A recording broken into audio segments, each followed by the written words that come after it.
Halo sahabat, gimana nih kabarnya hari ini? Semoga sehat-sehat aja ya. Kali ini kita akan membahas alur cerita sebuah film berjudul Columbus Circle. Film Amerika Serikat yang dirilis pada tahun 2012 ini bakal bikin kalian juga gregetan hingga akhir ya. Karena film ini menceritakan tentang seorang gadis yang mengurung dirinya nyaris sekitar 20 tahun. Walaupun dia sudah bersembunyi, ternyata ada bahaya yang dia tidak sadari sedang menghampirinya. Jangan takut karena ini bukan film horor dan Cici akan menemani kalian hingga akhir cerita. Nah, simak videonya sampai habis ya.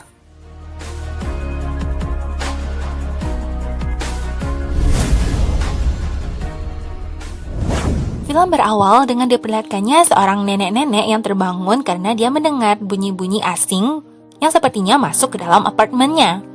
Beliau mengeceknya dan lalu tiba-tiba scene berpindah pada keesokan harinya bahwa dirinya sudah meninggal dunia. Para polisi dan detektif menyelidiki kasus ini. Ini adalah detektif Frank dan temannya bernama detektif Jerry.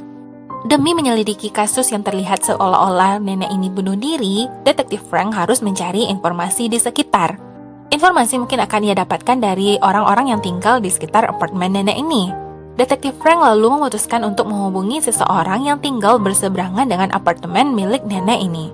Dan wanita yang kalian lihat dalam siluet hitam inilah tokoh utama kita. Dia bernama Abigail. Dialah tokoh utama kita yang selama ini menyembunyikan dirinya di dalam apartemen sendiri. Dia biasa berkomunikasi dengan menuliskan surat kepada orang kepercayaannya. Bapak ini bernama Clenderman. Dia adalah pengawas apartemen ini. Dia jugalah salah satu orang kepercayaannya Abigail. Nah, jadi detektif Frank yang tidak bisa menghubungi Abigail, dia menanyakan kepada pengawas apartemen ini. Bapak Clenderman ini mengatakan kalau selama ini dia menolong Abigail untuk berkomunikasi dengan dunia luar. Seperti yang bisa kalian lihat sekarang ini, Abigail menaruh surat melewati pintu apartemennya.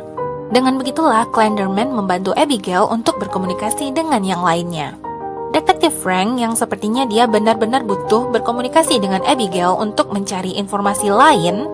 Abigail yang ragu-ragu pun akhirnya mempersilahkan detektif Frank untuk masuk ke apartemennya. Di awal-awal ini kita memang akan melihat Abigail ini sebagai sosok yang begitu mencurigakan. Namun dari film ini kita mengetahui bahwa Abigail memang mengurung dirinya karena dia pada masa lalunya memiliki trauma dan dia tidak ingin bertemu dengan orang-orang asing.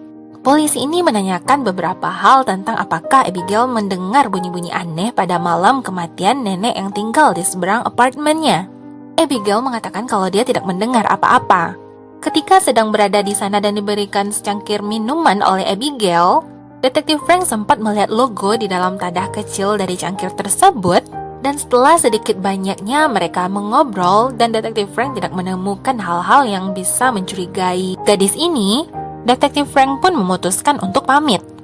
Abigail yang sedang mengutak-atik sesuatu di komputernya, itu merupakan Waters Private Bank, di mana Abigail ini sebenarnya memiliki kekayaan yang sangat banyak. Dia juga merupakan keturunan orang yang kaya raya. Lalu diperlihatkan di sebuah berita di televisi tentang seorang anak kecil yang sudah menghilang selama 17 tahun lamanya. Dia bernama Justin Waters. Di dalam berita tersebut sebenarnya adalah Abigail. Dialah yang selama ini sudah menghilang selama 17 tahun lamanya.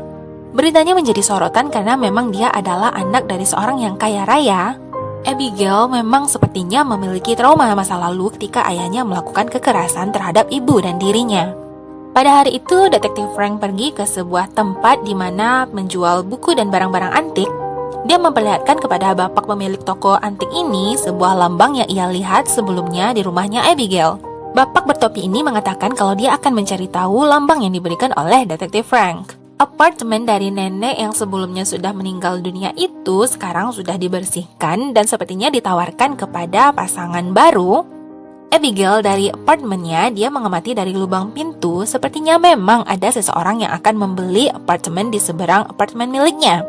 Pria ini bernama Charlie dan istrinya yang bernama Lillian. Abigail yang tidak tenang mengatakan kalau dia perlu berbicara secara langsung dengan Dr. Raymond, orang kepercayaannya. Dr. Raymond pun akhirnya pergi ke apartemen miliknya Abigail. Dr. Raymond mengatakan kalau Abigail harus mengendalikan rasa takutnya terhadap orang-orang lain yang belum dia kenal. Intinya, Dr. Raymond ingin Abigail tidak terlalu stres dengan apa yang ia hadapi.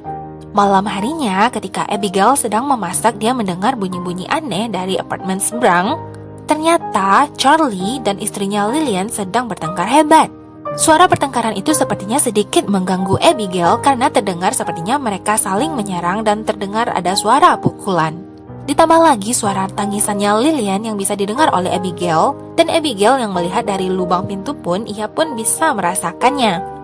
Ketika Abigail mengintip, tidak sengaja dia menjatuhkan vas miliknya dan itu sepertinya didengar oleh Charlie. Abigail yang berusaha untuk mengintip kembali, dia pun kaget ternyata Charlie berada di depan pintunya. Setelah Abigail memastikan kalau Charlie tidak lagi berada di depan pintunya, dia pun membuka pintu tersebut untuk memastikan keadaannya Lillian. Dia pun mengalahkan rasa takutnya untuk keluar dari apartemennya. Dia pun menyentuh Lillian lalu menarik Lillian untuk masuk ke dalam kamarnya. Situasinya sedikit menegangkan ya, karena momen itu tepat sesaat sebelum Charlie kembali keluar dari lift dan sampai ke apartemennya. Entah psikopat atau bagaimana ya, Charlie ini sedikit gila loh terlihatnya. Dia menggedor-gedor pintunya Abigail, juga berusaha untuk membukanya dengan paksa. Itu memang membuat mereka sedikit takut, namun akhirnya mereka berhasil menenangkan diri. Sampai keesokan paginya, Lillian pun terbangun dan menyadari wajahnya sudah memar. Dia menangis bersedih dengan nasib hidupnya dan dia pun ditenangkan oleh Abigail. Abigail kembali menelpon Dr. Raymond, seseorang yang ia percayai. Dia mengatakan kalau dia memperbolehkan seseorang datang ke apartemennya. Sebenarnya dia memang ragu, namun Dr. Raymond berusaha untuk menenangkannya dan mengatakan bahwa itu adalah progres yang bagus ketika Abigail mau membuka dirinya untuk kembali bertemu dengan orang-orang yang berada di luar sana. Entah apalah ya, mungkin psikopat atau bagaimana, Charlie ini dari semarah-marahnya semalaman, dia tidak terlihat menyesal dan dia malah minta maaf pada Lillian. Lalu keesokan harinya, scene diperlihatkan ketika Lillian pulang belanja, mereka bertiga pergi ke apartemennya. Abigail yang mendengar suara dan melihat kalau ada Clanderman di sana, dia pun segera menuliskan catatan yang akan dia titipkan. Di dalam apartemennya Charlie, Clanderman sempat menceritakan tentang ada seorang nenek yang mati di dalam apartemen mereka itu. Ya, katanya sih memang nenek itu mati bunuh diri, padahal sebenarnya dicurigai kalau nenek itu dibunuh oleh seseorang. Mendengar cerita petugas apartemen ini, tentunya Charlie dan Lillian sedikit terkejut dan terheran-heran. Ya, sepertinya mereka dibuat takut ya apa sebenarnya yang terjadi di tempat tinggal mereka. Setelahnya, Clanderman pun pamit dan ketika dia keluar, dia melihat ada surat yang diselipkan oleh Abigail. Ternyata itu adalah pesan yang ditujukan oleh Abigail kepada Lillian untuk mengajak Lillian makan malam harinya. Lillian menganggukkan tanda ia mengerti dengan pesan tersebut dan pada malam harinya mereka pun makan berdua. Lillian sempat mengatakan kalau dia memiliki masalah finansial, dia hanya memiliki sekitar $7,2 di banknya. Karena Lillian sudah banyak menceritakan masa lalunya, Abigail pun sempat menceritakan tentang waktu kecil dia pernah disiksa oleh ayahnya. Ya, tentang semua masa lalunya yang membuat dia trauma untuk pergi ke dunia luar. Detektif Friend dan rekannya ini, mereka berusaha untuk mencari informasi lain, yaitu kepada orang kepercayaannya Abigail yang bernama Dr. Raymond. Ya, mereka sempat menanyakan tentang Abigail, lalu setelahnya mereka bertukar kartu nama untuk bisa saling menghubungi. Malam harinya setelah makan malam, Lillian berusaha untuk membantu Abigail mengurangi rasa takutnya untuk pergi ke dunia luar. Dia membawa Abigail agar setidaknya Abigail bisa pergi berjalan menuju lift. Sepertinya Abigail benar-benar ketakutan ya, dia berusaha dengan keras melawan rasa takutnya, bahkan sedikit berjalan saja dia sepertinya gemetaran. Ternyata di bawah, Charlie sedang menuju ke atas dan dia juga bertemu dengan Clanderman. Sempat terjadi pembicaraan di antara Charlie dan Clanderman juga mengatakan sepertinya dia curiga atas kematian nenek yang berada di seberang apartemennya Abigail. Karena aneh aja begitu, setelah nenek itu mati, beberapa hari berikutnya ada aja orang yang ingin membeli apartemennya. Di atas, Abigail yang sudah sedikit mampu berjalan menuju lift, ternyata mereka menemukan kalau Charlie sudah kembali pulang. Dia kembali lagi dihantui dengan trauma masa lalunya. Begitupun dengan Lillian yang sepertinya takut untuk disakiti lagi oleh Charlie yang sepertinya pulang dalam keadaan mabuk. Charlie sepertinya yang sedikit mabuk, dia pun salah masuk, dia malah masuk ke apartemen miliknya Abigail. Ternyata ya, Charlie sebenarnya tidak mabuk, dia hanya acting dan dia memang sengaja masuk ke kamarnya Abigail. Dia memasukkan sebuah flash disk dan diketahuilah di sini kalau dia mencari informasi dari komputer miliknya Abigail. Tahukah kalian kalau sebenarnya Charlie dan Lillian adalah tokoh jahat di film ini? Mereka berniat untuk meraup semua kekayaannya Abigail. Bagaimana caranya? Charlie menanamkan sebuah aplikasi untuk mendeteksi password dari akun banknya Abigail. Mereka juga memalsukan identitas Lillian untuk menjadi Abigail suatu saat nanti. Charlie jugalah salah satu yang menjadi dalang kematian nenek yang tinggal di seberang apartemennya Abigail, sehingga mereka bisa membeli apartemen tersebut dan menjalin hubungan secara batin dengan Abigail yang berada di seberangnya, yaitu dengan berakting seolah-olah mereka adalah pasangan yang broken. Dan ketika mereka bertengkar, disitulah Lillian terlihat sebagai seorang korban, sehingga dia bisa menarik perhatiannya Abigail. Setelah melakukan rencananya, Charlie pun keluar dari apartemen Abigail dan berpura-pura kalau dia salah masuk. Dia pun pergi kembali ke apartemen miliknya. Abigail yang tidak tenang sepertinya dia menyadari ada yang berubah dari meja kerjanya. Lillian yang pura-pura tidak mengerti, dia hanya bisa menenangkan Abigail. Setelahnya, Charlie yang merasa dirinya dicurigai oleh petugas apartemen ini yang bernama Clenderman. Charlie mengikuti pria ini dan hendak membunuhnya. Sedikit terjadi perlawanan oleh Clenderman dan dia pun berhasil lolos pergi. Namun ternyata di seberang sana dia pun ditabrak oleh bus. Berita kematian Clenderman pun langsung masuk ke televisi. Lillian menanyakan apakah ada hubungannya kematian Clenderman dengan Charlie.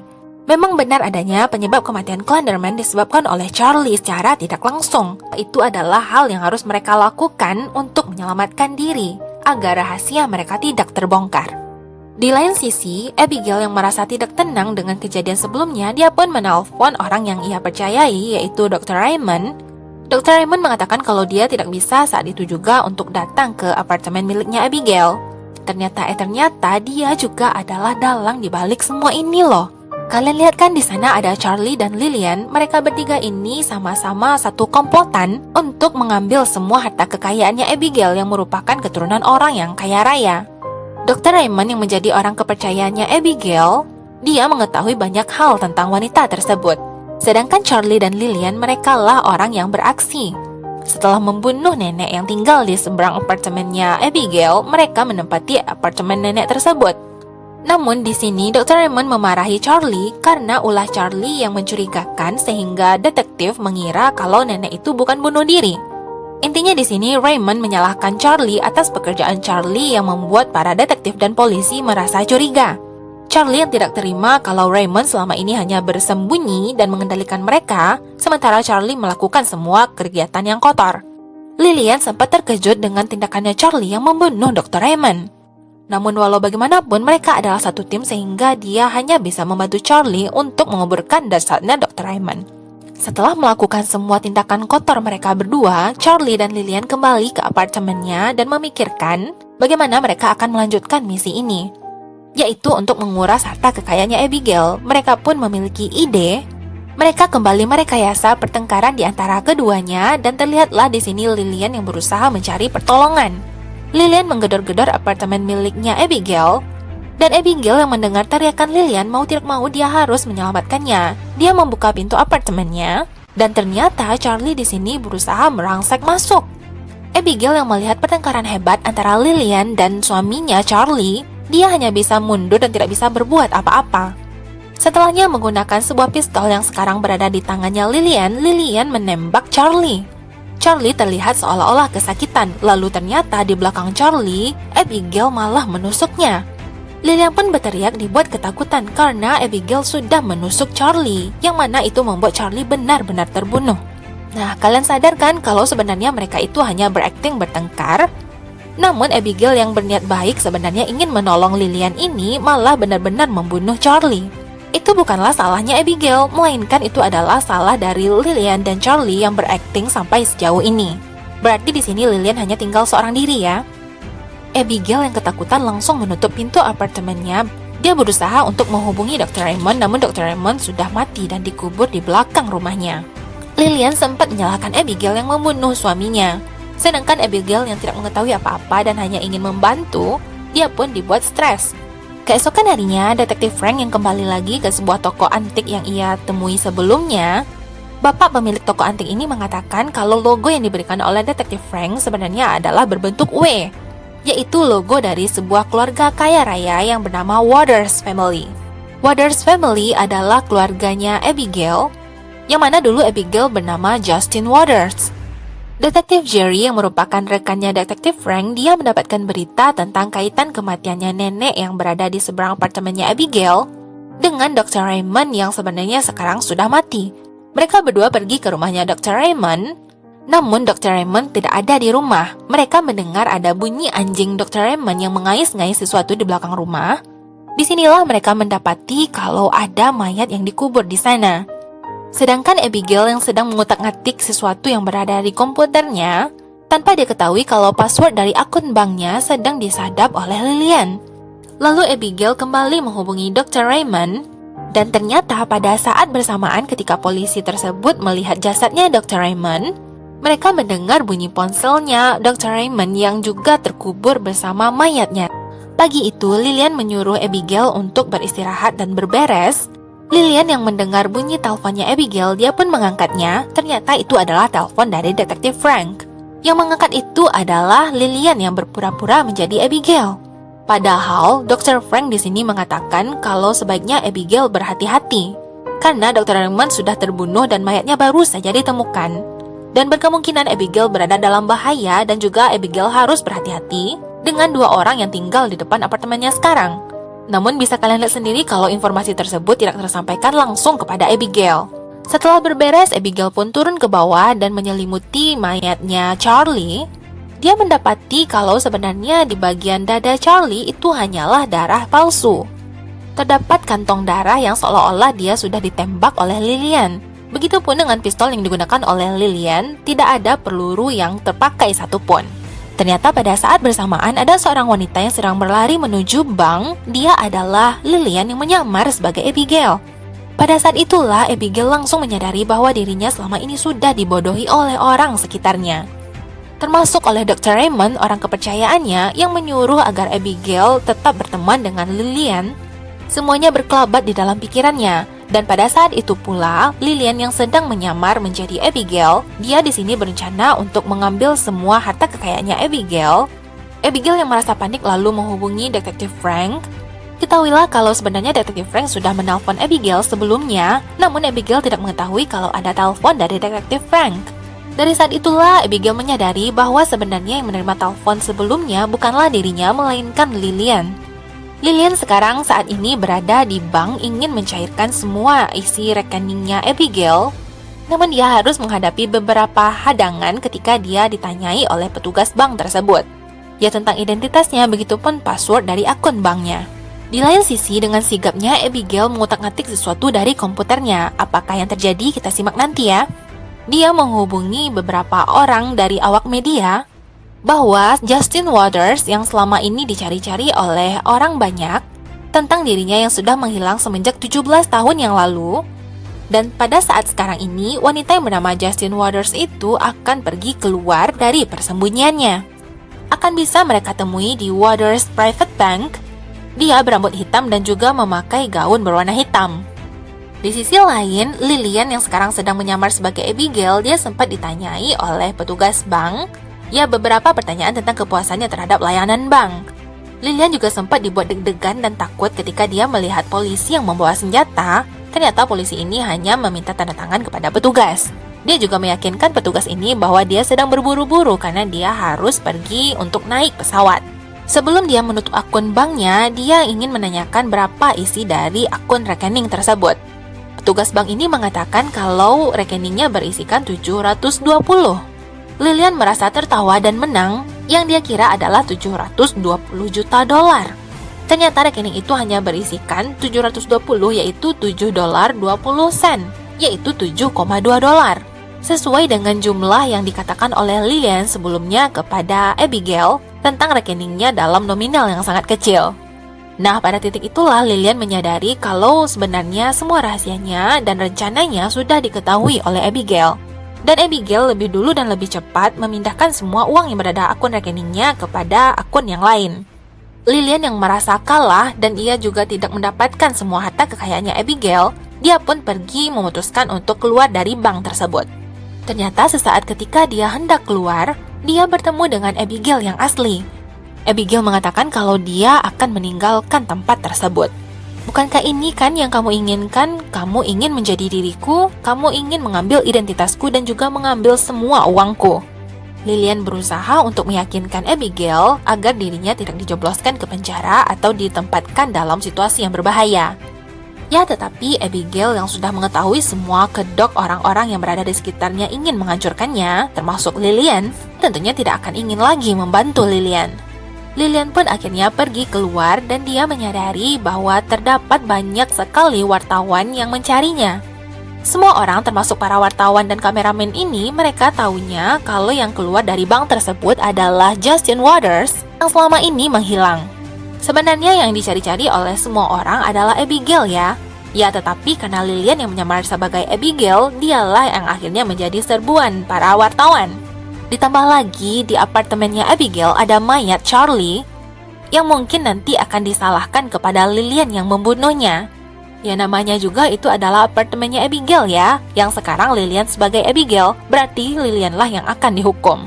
Sedangkan Abigail sekarang dia sudah pergi ke dunia luar, dan dia juga sudah tidak lagi memakai identitasnya dulu, yang mana orang-orang tidak akan mengetahui bahwa dirinya lah Justin Waters. Dia berjalan dengan hati yang lapang dan dia pun bertemu dengan detektif Frank juga detektif Jerry. Namun detektif Frank dan detektif Jerry di sini mereka semuanya mengetahui bahwa Abigail bukanlah orang yang jahat. Mereka tahu bahwa Abigail adalah korban yang hartanya akan dirampas oleh orang-orang jahat. Jadi mereka membebaskan Abigail begitu saja karena Abigail tidaklah bersalah. Walaupun Abigail membunuh Charlie, itu adalah bentuk perlawanan membela diri. Abigail pun tersenyum dan melanjutkan perjalanannya. Sedangkan Lillian yang dianggap bahwa dirinya lah Justin Waters yang selama ini menghilang, dia yang dikerumuni oleh para wartawan didatangi oleh detektif Frank dan detektif Jerry. Lillian pun ditahan, berkemungkinan dia akan dipersalahkan sebagai tersangka yang membunuh Charlie yang sekarang mayatnya berada di apartemennya Abigail. Sedangkan Abigail yang asli sekarang dia bisa menjalani hidupnya tanpa rasa takut. Dia juga sekarang sudah memiliki identitas baru, yaitu bernama Lillian. Berarti mereka di sini bertukar nama ya dan bertukar kehidupan. Film ini benar-benar menarik ya karena banyak sekali plot twist mulai dari awal yang kita mengira Abigail adalah orang yang jahat dan dengan tingkahnya yang mencurigakan dengan kehidupannya yang tersembunyi. Dan inilah akhir dari video kita kali ini. Jika kalian suka dengan video dan channel ini, jangan lupa like dan subscribe-nya ya. Jangan lupa aktifkan loncengnya karena video-video selanjutnya bakalan menarik untuk kalian simak. Sampai jumpa di video alur cerita berikutnya. Bye-bye!